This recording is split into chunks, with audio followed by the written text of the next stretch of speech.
नमस्कार, आप देख रहे हैं भारत न्यूज टुडे चैनल। महिला और बाल सुरक्षा और खासतौर पर सेक्सुअल हैरेसमेंट से जुड़े हुए जो मुद्दे होते हैं वह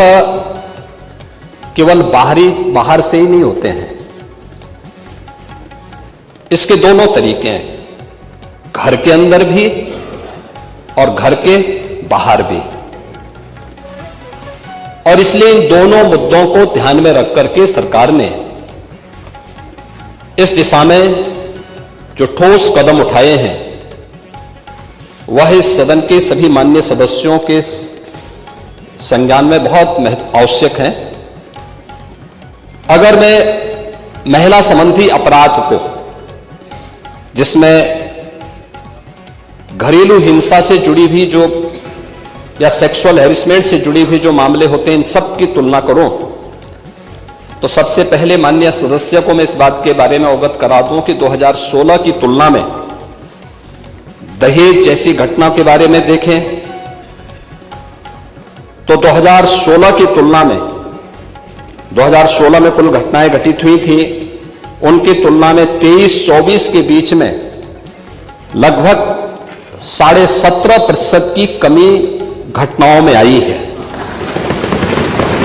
बलात्कार की घटनाओं में 2016 की तुलना में अगर 23-24 में हम उसकी तुलना करें,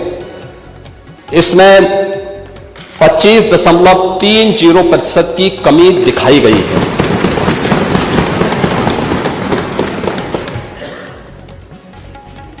लेकिन अगर हम इन सभी बातों को ध्यान में रखें कि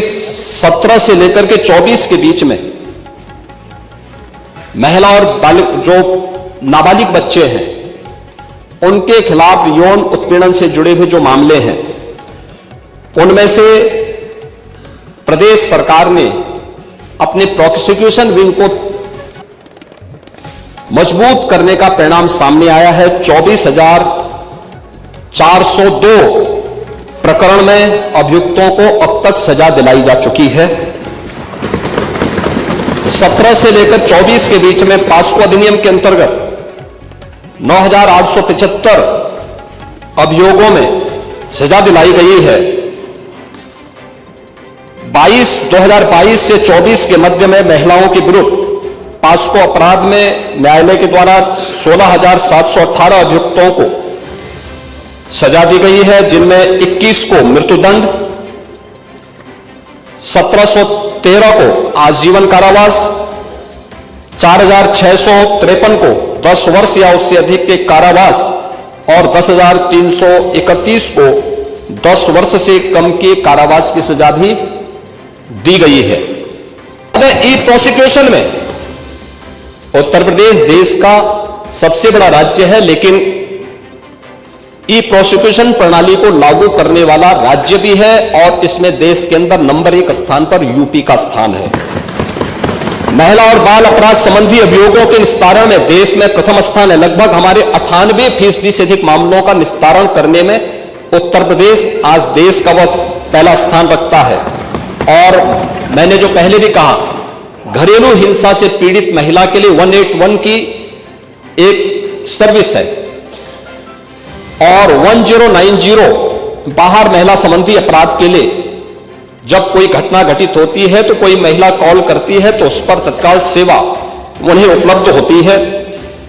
इन सबको इंटीग्रेट करने का काम भी 112 के साथ इंटीग्रेट करने, 181, 1090 और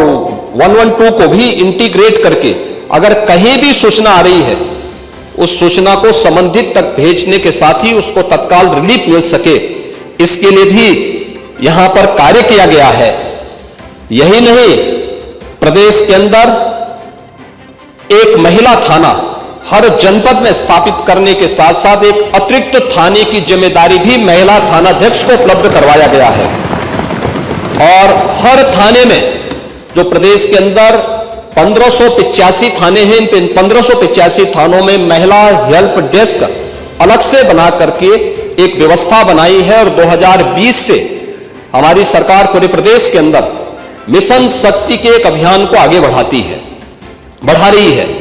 मिशन शक्ति के अंतर्गत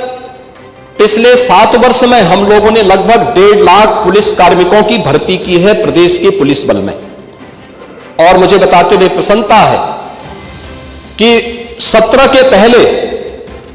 जितनी भी भर्तियां हुई उन सभी को अगर हम जोड़ लें तो कुल 10,000 महिला पुलिस कार्मिक भर्ती हुई थी। लेकिन 17 से लेकर के 22-23 तक जो भर्तियां हुई, इन भर्तियों में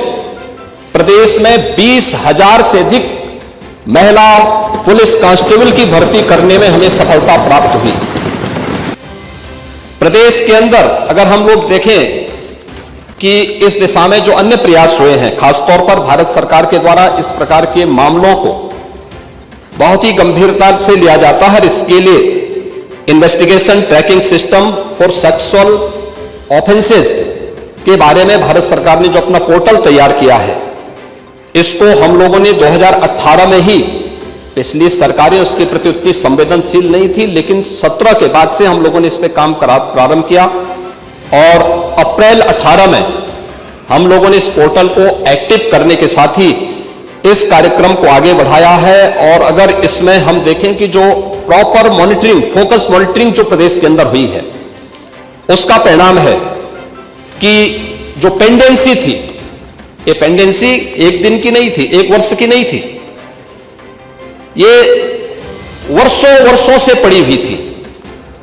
महिला संबंधी अपराध से जुड़े हुए मामलों में, बलात्कार के मामलों में,